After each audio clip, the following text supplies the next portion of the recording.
नमस्कार दोस्तों, अभी हम लोग जगन्नाथ जो कि भारत का सबसे ऊंचा स्थल वहाँ पे चुके हैं 4 बजे।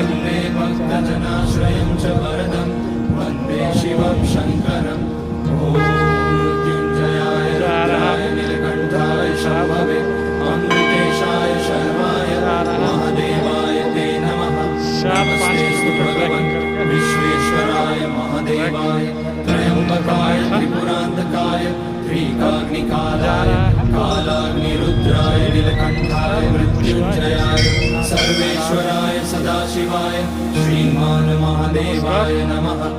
ओम नमः शंभवाय च मयभवाय च नमः शंकराय च महेश्वराय।